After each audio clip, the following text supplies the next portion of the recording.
Danes v Pomurskem dnevniku. Zbrali več ločenih odpadkov kot lani. 57. kurentovanje na Ptuju.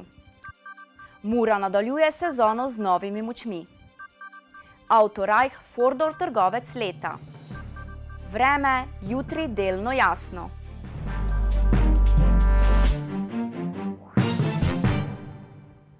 Gledalke in gledalci, lepo pozdravljeni v Pomurskem dnevniku. V podjetju Saubermacher Kommunala so zadovoljni z minulim poslovnim letom. Skupna količina zbranih komunalnih odpadkov se je v primerjavi z letom prej povečala za 3,8%. A je pri tem pomembno poudariti, da je bilo zbranih več ločenih komunalnih odpadkov.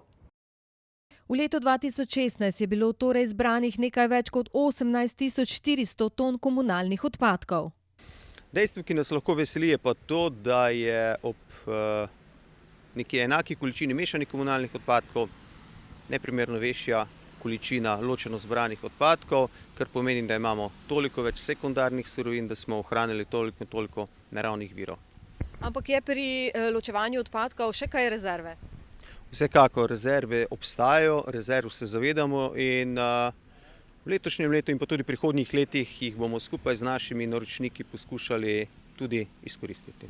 Direktor minulo poslovno leto ocenjuje kot uspešno. Uspešno tako na rezultatih ločenega zbiranja, kakor tudi, kar se tiče finančnih rezultatov.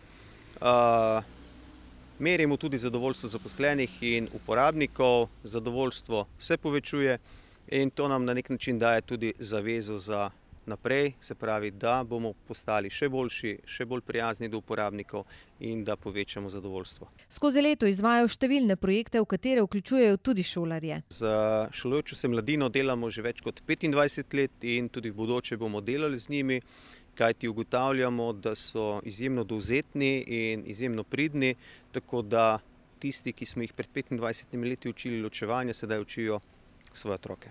In kakšni so načrti za prihodnost? Torej, načrti ciljajo v dvig zadovoljstva uporabnikov. Načrti grejo v smeri aktivnosti za povečanje deleža ločeno zbranih frakcij. Tukaj želimo predvsem povečati vključenost občanov v ločeno zbiranje papirja in bioloških odpadkov. Pa da ne pozabim tudi samo podjetje, letos bi želeli zaključiti projekt prehoda na brezpapirno poslovanje in na ta način tudi dejansko prispevati k bolj zdravemu okolju. Predvsem s tem, ko preprečimo nastanek odpadka, prispevamo k bolj zdravemu in čistemu okolju.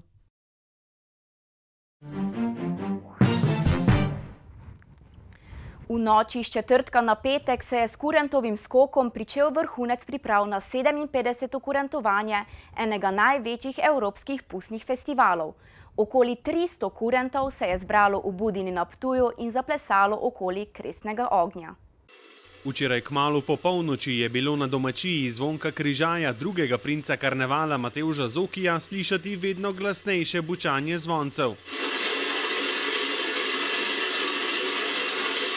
V soju Kresnega ognja so obiskovalci na prostem pričakali prvi ples 100 kurentov naših najznamenitejših pustnih likov. V skladu z ljudsko tradicijo in izročilom je dan čas posvečnici tisti, ko lahko kurenti začnemo za svojim obredjem.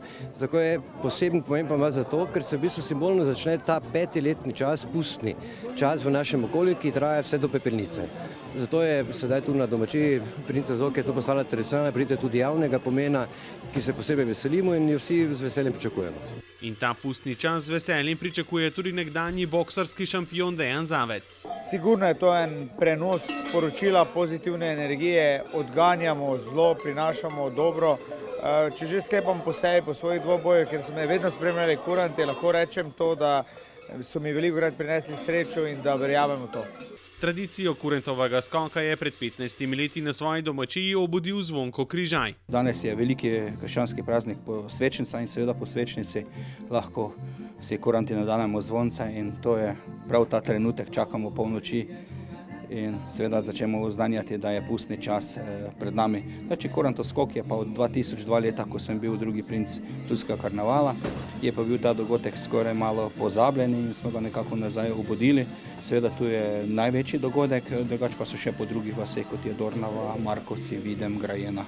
Letos organizatorji kurentovanja pričakujejo tudi odločitev o vpisu obhoda kurentov na UNESCO reprezentativni seznam nesnovne kulturne dediščine človeštva. Po 7 letih prizadevanj, najprej z vpisom v nacionalni register nesnovne kulturne dediščine Slovenije, potem s proglasitvijo za živo mojstrovino državnega pomena, smo sedaj je uradno sprejeta in potrjena nominacija, ki smo pripravljali skupaj z Ministrstvom za kulturo in Etnografskim muzejem Slovenije, uradno sprejeta in na jesenski skupščini naj bilo tudi potrjena. V okviru tradicionalnega kurentovanja letos že 57. po vrsti se bo v mestu in njegovi okolici zvrstilo več kot 200 dogodkov. V 3 osrednjih povorkah bo nastopilo več kot 6300 mask. Mura se bo v nadaljevanje sezone podala z novimi močmi. Črno-beli so svoje vrste okrepili s hrvaškim krilnim napadalcem Filipom Škvorcem.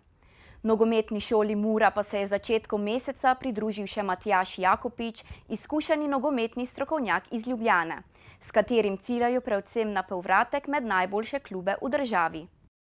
Filip Škvorc je bil rojen 22. julija 1991 v Avstriji, a ima hrvaško državljanstvo. V jesenskem delu sezone je v drugi hrvaški nogometni ligi igral za hrvatski Dragovoljac.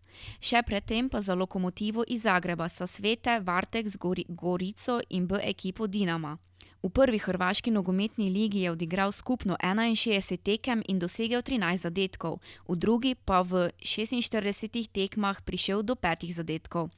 Najbolje se sicer znajde v vlogi krilnega napadalca. Nogometni šoli Mura se je na začetku meseca pridružil tudi Matjaž Jakopič, nogometni strokovnjak iz Ljubljane. Jakopič bo kot strokovni sodelavec pomagal pri novem projektu, s katerim ciljajo na povratek med najboljše klube v državi. Klubu naj bi pomagal predvsem na strokovnem področju in se osredotočil na kolektivno delo in sodelovanje okolja. Ljubljančan se lahko pohvali z več uspehi, pri svojem delu pa se osredotoča predvsem na učenje, poštene medsebojne odnose in prijateljstvo. Pred 10 leti je majhen ljubljanski klub NK Faktor popeljal v prvo slovensko nogometno ligo. Zadnjih 5 let pa je NK Bravo pomagal, da se uveljavi v slovenskem mladinskem nogometu. Znanje in izkušnje je 12 let nabiral kot vodja tehničnega sektorja pri Nogometni zvezi Slovenije, še predtem pa tudi kot inštruktor MNZ. Selektor mladinske reprezentance ter trener v drugi in prvi slovenski nogometni ligi. Celih 10 let pa je vodil tudi nogometno šolo Braneta Oblaka. Družba Summit Motors Ljubljana je včeraj podelila naziv Fordov trgovec leta 2016, ki ga je že tretjič osvojilo pomursko podjetje Autorajh.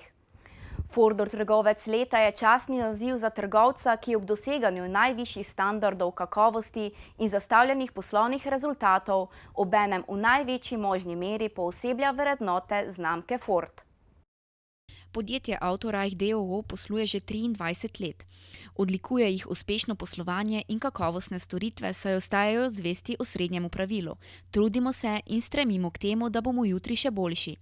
V podjetju Autorajh so zadovoljni, saj podjetje navzgor premika lestvico kvalitete za celotno prodajno mrežo. V zadnjih letih je pomurska avtohiša zaposlila več novih delavcev in tako nudi tudi več storitev v sklopu svojih prodajno-servisnih centrov. Ponudba zajema zelo varne, prostorne družinske avtomobile, kot tudi mestne, poslovne in športne avtomobile. Zelo privlačni so tudi modeli z bolj poskočnim motorjem, kot je Focus RS, Mustang in prestižnejša znamka, in novo terensko vozilo Edge. Zanimiva so tudi gospodarska vozila v tovorni oziroma potniški izvedbi. Danes Autorajh sodi med vodilna podjetja na slovenskem avtomobilskem trgu, tako po obsegu poslovanja, kot predvsem po visokih kakovostnih standardih, ki jih dosegajo z vidika tehnologij in človeških virov. Pri tem pa ostajajo zvesti vrednotam družinskega podjetja. Iščete morda zaposlitev? Ta teden smo za vas izbrskali nekaj zanimivih delovnih mest. Med drugim se iščejo prehranski svetovalec, člani kabinskega osebja in animatorji. Za vas smo izbrskali nekaj zanimivih prostih delovnih mest. Če se v katerem od opisov prepoznate, je lahko zaposlitev tudi vaša. Ker na mladih svet stoji in kot učitelj za izvajanje projekta Zdrav življenjski slog lahko na osnovni šoli Fokovci tudi sami prispevate k lepši prihodnosti. K izboljšanju zdravja ljudi lahko sicer pripomorete tudi v Splošni bolnišnici Murska Sobota, kjer tokrat iščejo prehranskega svetovalca. Poznavanje rož in smisel za aranžiranje vam lahko medtem prinese delovno mesto cvetličarja aranžerja v cvetličarni Cvetka. Če pa imate izkušnje pri delu z otroki, se želite igrati in plesati oziroma se ukvarjati z različnimi športnimi aktivnostmi, se vam ponuja delovno mesto turističnega animatorja, ki vas lahko popelje na Tajsko ali na Maldive. V tujino pa lahko poletite tudi z letalskim prevoznikom Marine Air, ki bo februarja v Sloveniji iskal nove člane kabinskega osebja. Povezave do prijav na vsa delovna mesta lahko najdete na spletni strani Sobota Info. Pomurci letno zavržemo 85 kg hrane na prebivalca in količina odpadne hrane se vsako leto le še povečuje. Več o tem si preberite na sobotainfo.com, mi pa si oglejmo še kratke novice.